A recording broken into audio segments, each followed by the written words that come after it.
This thing is stuck in the past and the future at the same time. How can that be? You got the new design with, but you got the pencil that still has the. I really don't get it. Apple may have sparked the anger of a few people who are dedicated to the brand. In this video, I'm gonna talk about the right and wrong things Apple has done with the iPad, and is it worth your money? Before we move on, if you found this video by it being suggested to you, I do all things related to Apple with no bull. The good, bad, and the ugly. If that sounds like your style, go ahead and give me a sub, turn on notifications, so when I post a new video, you're not gonna miss it. Thank you. What Apple got wrong? Elephant in the room, my home button is gone. Well, kind of is and kind of isn't. It's gone, but it's not gone. Most of it's moved. But more on that in the right section. It's still using the first gen pencil. You know, the one that plugs into the lightning port on the iPad. You updated it to USB-C now. How am I supposed to You gotta get an adapter. You have to what? You get a dongle. You have to use a dongle? At least they're including it if you have to pick up a new first-gen pencil. What's in the box? If you already have one, then you gotta pay $9 for their adapter. Could you find one cheaper on Amazon? Probably. Where do I start? Why couldn't Apple at least update the first-gen pencil to a USB-C plug? Instead, you now have to buy a $9 adapter. And before you go nuts, I actually understand why they're not updating to the second-gen pencil. If you do that, it could really kind of dissuade people from, you know what? Well, what's the point of upgrading to that if this has all of it? Does that make sense? Also, Apple moved the camera, and it just might not be possible to have that wireless charging there that the new pencil has. Now, why would you keep a connector that's obviously being phased out? It's not like the product was rushed. This confuses me most of all with the things Apple has dropped the ball on in this particular instance. This I will never get. Why are we still stuck on 64 gigs as the baseline storage? You raised the price supposedly to compensate for the redesign. The fact that people have to pay another $150 to get 256 gig, the same storage options as the iPad Air 5th Gen. If you want to offer a reason to not just want to upgrade to the iPad Air 5th Gen, why not offer 128 gig instead of 256?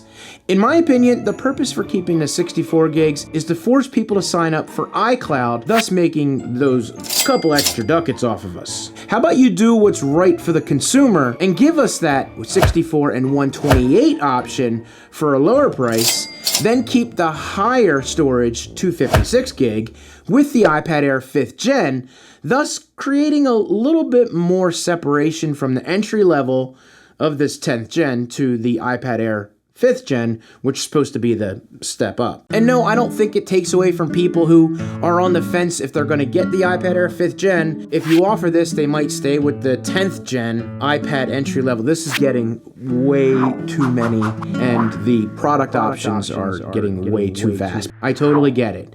But again, I got the iPad Air 5th Gen, and I would get that before I get this, based on the simple fact that it's a little more powerful. Are we there? There? Okay. Moving on. Now this one might get a little bit of pushback, and I would totally get it. The iPad Air 5th Gen got upgraded to the M1 chip when it was released in March, so we can expect that it's going to get updated around March of 2023. Why not only give the entry level the M1 now, because we know what's coming? The iPad Pros just got updated to the M2. Would the M1 be too much for the entry-level iPad? That's the question I ask you now, because it has this brand new chip, the A14, which is more than capable enough. Am I too far ahead? I don't know. Things just seem to be moving faster than I thought.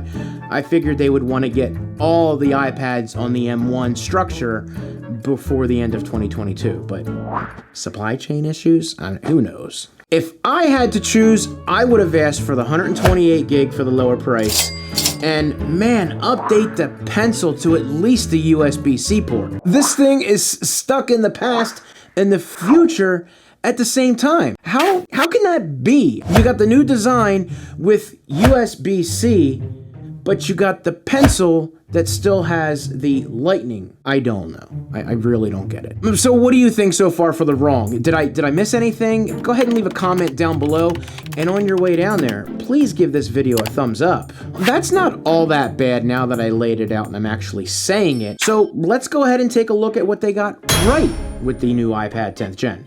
The new camera placement is definitely a welcome addition to the iPad, especially since most people are in landscape most of the time anyway. Now, the iPad Pros don't even have the camera on the side, and they're brand new. Is it because the wireless charging would interfere with the camera? I could only guess that that's the reason why. I mean, what do you guys think? Now, I mentioned the change to the USB-C port. Now, this is something that we're probably going to see on all phones next year or shortly after that. The fact that we only need one cable for most of our charging is awesome. Thank you so much. Now, a couple bonuses with that USB-C is that the transfer and charge speeds are definitely going to see an increase. I mean, the iPads already have an awesome battery life. This will just make it be able to charge faster in the future. It's about time if you ask me. The home button, wow. Now the home button may be gone, and the idea of being able to hit that to go back and close the apps, that is going to change. You're going to have to learn to swipe and everything, but I know a lot of people love the idea of the thumbprint scanner or fingerprint scanner to unlock it. Now, the good news is that portion is moved to the power button on top, just like the rest of the iPads. I would love to see them do this to the iPhones. It would be kind of cool to use it in conjunction with the Face ID. Of course, because of the redesign, the bezels do get a little smaller, just like the other iPads, and that more squared off design, which I absolutely love. Oddly enough, and I shouldn't say oddly enough because we're seeing this more and more with the larger screens with no buttons. Now the display does get a little bit of a bump. It matches what's in the iPad Air 5th Gen, thus creating more blurred lines. So that idea, what I mentioned earlier, that would help, right? Apple? Anyone? Oh, I'm just in my basement office doing videos. Now, along with the iPad, the keyboard gets a really kind of a unique upgrade. It's actually two pieces that connect via the same magnets, and the keyboard actually gets an extra row of keys that the Pros don't have. Wow. Okay, I mean, if you say so. Not that I condone using your iPad for pictures and video. Apple brings 4K recording as well as improved 1080 slow-mo at 120 and now 240 frames per second. So extra slow-mo on the iPad. Don't use your iPad for video. You know, the people that stand up like in the crowd and they're like, no, don't. It's just a pet peeve. Should you spend your hard-earned money to upgrade to this? I do have a few questions that I would want to ask. Number one, how much do you use the Apple Pencil? How much do you want to spend? And will the previous generations be more than enough for what you need to do? The second gen pencil. It's the only choice that works with the iPad's 12.9 inch Gen 3 and newer, iPad Pro 11-inch first gen and newer, so all of them, the iPad Air 4th gen and newer, and of course the Mini 6th gen, which is the newest. The design of the second gen has touch sensitivity for kind of changing function. You can just double tap on it to let you go like eraser or change colors. The ergonomics is a little bit different compared to the first gen. It's got a flat edge, so it's a little more comfortable and it won't roll off the table. So that's kind of important, right? Oh, and the wireless charging, which adapts right to the top of the iPad, compared to the first gen, which has to plug into the side. Now, of course, they added the camera to the side, so they might not be able to do that. We went over this already. For example, if you draw a lot, the second gen would probably be a little bit more comfortable, so you probably would looking at the iPads that I mentioned earlier that are a little bit more beefier for probably the projects that you want to work on. The entry-level iPad is no slouch. Apple made some choices in their eyes that will keep the price down, and they went with features that they probably believe that people will care about most. My daughter, for example, currently uses a 6th gen iPad. It's got 128 gigs and is also cellular, so that really helps out a lot. She also never complains that it's too slow. Now,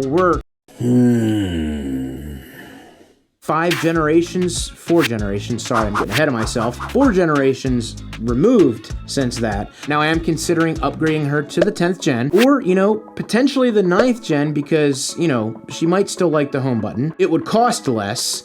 And, if you're on a budget, that is a very important option that you might want to think about. Now, you're definitely not missing in any huge performance changes because these last few generations still kind of hold up. Now, these are just some of the things that you're going to need to look at when deciding. If you have any other questions, definitely leave them down below in the comment section. I would love to help. If you need help deciding which iPhone 14 to get, go and check out this playlist right here. Don't forget to hit that subscribe button, turn on notifications so you don't miss my next video. Thank you, and have a good one.